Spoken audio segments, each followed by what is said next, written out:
Hey, this is Matt Urtz, the Madison County historian. We are still working to document how the ongoing COVID-19 pandemic has impacted local people, businesses, places, organizations, and things.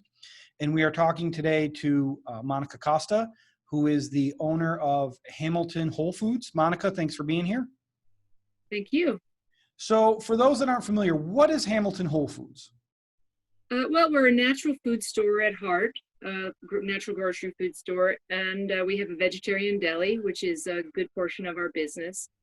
So we've been here we started our 30th year. It'll be our 30th anniversary next April. Oh, wow. Congratulations. Thank you. So talk about, when did COVID-19 kind of appear on your guys' radar? Well, I mean, in the news for sure, and then it was in Europe, and then Italy was a hot spot, and we knew that there were Colgate students there, and then they were leaving the country, and we knew there were some of those students on campus. But then really it was a couple of weeks before spring break, and the conversation about, here all these students are about to disperse for spring break, going all over the world, really. And then coming back to our, really small town, and basically what was going to happen and what should happen. And yeah, it was kind of crazy. And then I think it was the 13th, pretty much it was called that the semester would end. Okay. So do you guys do a lot of business with students from the campus? Yes, a lot of business. So that probably had a pretty big impact on the bottom line. So Absolutely, it was huge. Okay. Huge. March and April are probably two of our busiest months. Okay. So you guys were considered an essential business, correct? You were able to stay open during the pandemic? Yes. Are you staffed by a lot of college students? So it's about, we have a handful of part-time college students, and then we have, there are three full-time and another part-time local person. As it went on, let me rephrase that. So the shutdown starts to take place March 20th. I know the county closed, a lot of other things closed at that point in time. How did you guys adapt in the moment, knowing, number one, the students aren't coming back, but number two, there's just not a lot of people out shopping, period? Right. Gosh. There was this urgency of trying to supply our regular customers, our shoppers who, were basically depending on us. People were still going to need groceries, but they weren't traveling for them. They also didn't want to go into big stores. So, people who might normally come in for, 6 things were now coming in for 20 things. And, everything just started kind of ballooning. And we just had to find new sources for things that were, out of stock from the usual sources because people were buying them up. But, pretty much through the whole thing, we didn't run out of baking yeast or toilet paper. So that was pretty one of the few places. Yeah. Did you, as this went on, so did you have to find new suppliers completely, or were your suppliers kind of working in the interim?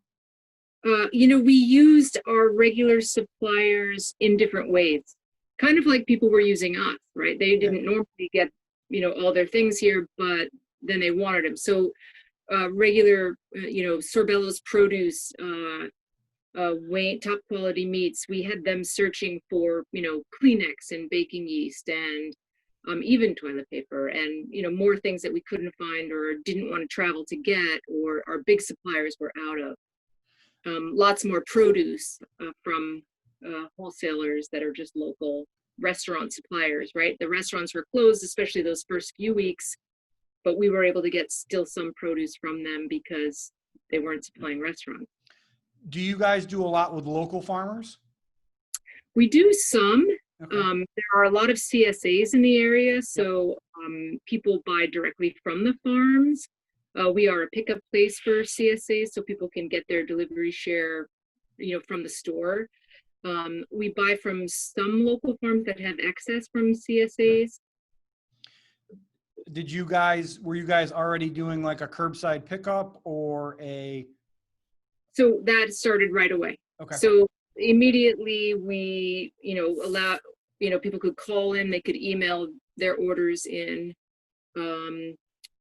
It took many, many hours for us to get our inventory into a Google worksheet, a spreadsheet, which was amazing. So then people could just, look online and see what we did have and didn't have. And, even going forward, that's going to be a wonderful tool for us. it seems like that is going to be a thing that does not go away. I know my wife and I have done more. Online ordering isn't the right thing, but you order through an app, you pick it up, you don't have to go inside, you don't have to deal with people, just boom, boom, boom. Yeah. So we're not doing, everything isn't completely online. People still need to call us or email us, and, we'll either get their credit card number over the phone or they can give it to us when they get here, but they can be outside. We're also really limiting who's in the store so that people feel like they can still come in, because, basically just one person at a time is shopping, or they're in separate areas. The store is not huge, but it's not tiny. So Have you found during the pandemic that people are buying stuff they may not always buy, period? Like you might have stuff that was on the shelves for a while and now you can't keep it on the shelf?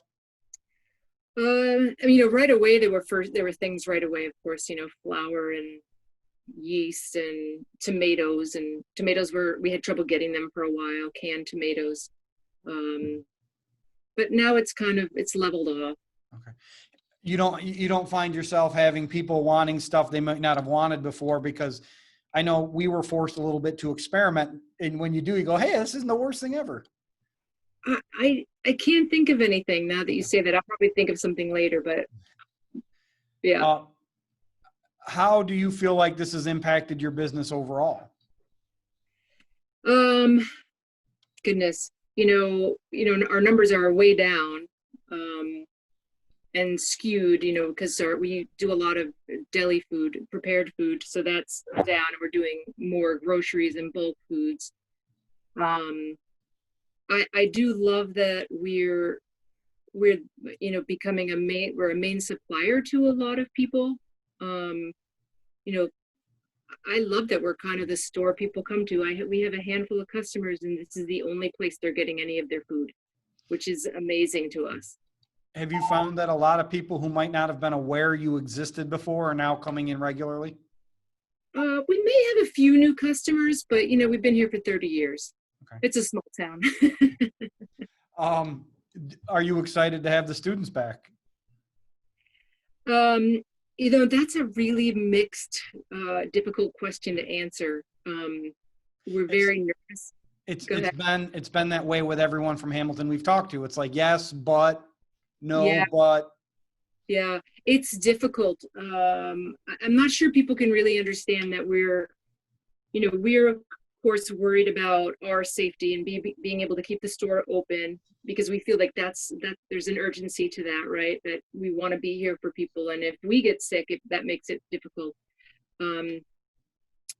And we also want the space to remain safe for people. Like I said, limiting who can come in, and that everybody has to have a mask on so that the space stays safer so people can come in and shop. I mean, I really do feel like, people are counting on us.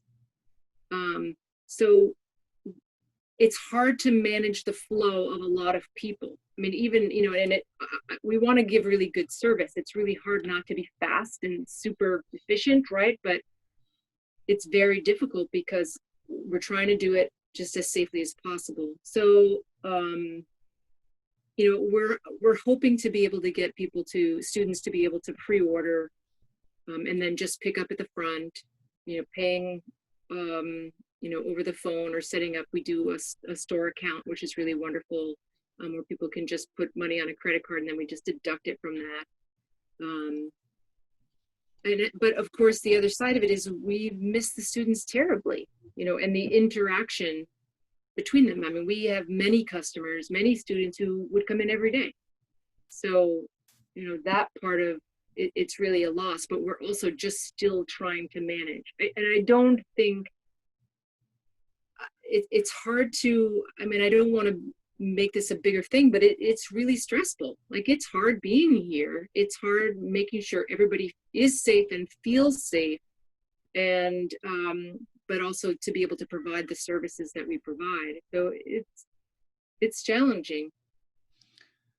Do you feel like we talked a little bit about the online ordering? What else, how else do you think this will impact the way you do business moving forward? Goodness. I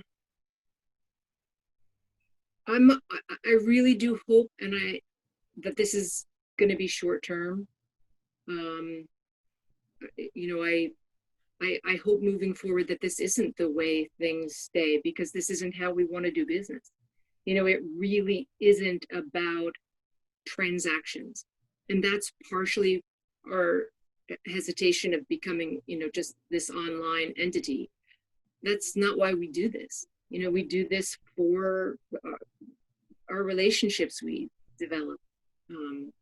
So, you know, I hope it's short term. I hope that, and we all just come out of it with some other different connection.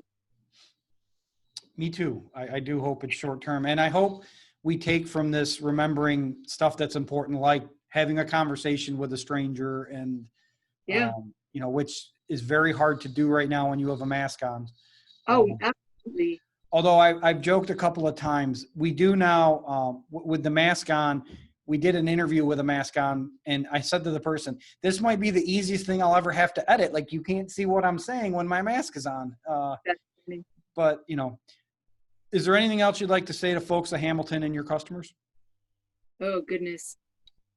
You know, yeah, it's just such an interesting time. And right away I knew, I think I heard a term, I don't remember where it was, in the media somewhere, that referenced hyper local. And, you know, right away, you know, everything just shut down and we just got small. And like, I couldn't go to be where my family is, my extended family, my sister. And I knew that the people there were going to have to just take care of her and each other. And it was the same for here, right? We were here, and that's what we were going to have to focus on. And I actually really love that. I like that we're focused on the parts of the community that, you know, that give to each other. There's this wonderful give and take. And yeah, as difficult as it was being an essential worker, it's also just, you know, so fulfilling and a wonderful part of what we do. You know, and it also, you know, the other side of it is, or the other piece of it is, we have been in some ways working less.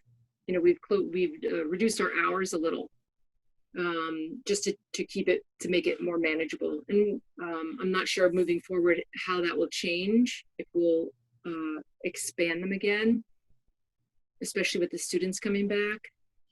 But I think it's been good for us. Like, I know some people have just stayed home, either worked at home or not worked.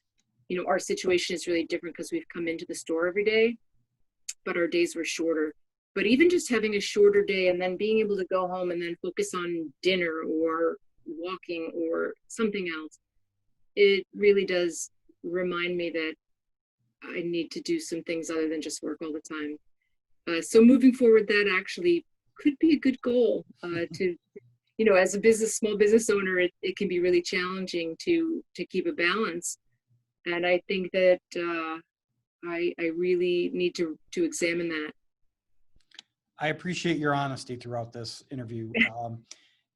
Thank you for taking the time to do this. Hopefully it's over soon, but if it's not, we might give you a call again down the road to see how you're adapting still. And maybe after the students come back and we have a better idea. Please be safe. Hopefully you get all sorts of business, and we hope to talk to you soon. Thanks, Matt. All right. Have a wonderful day. You too.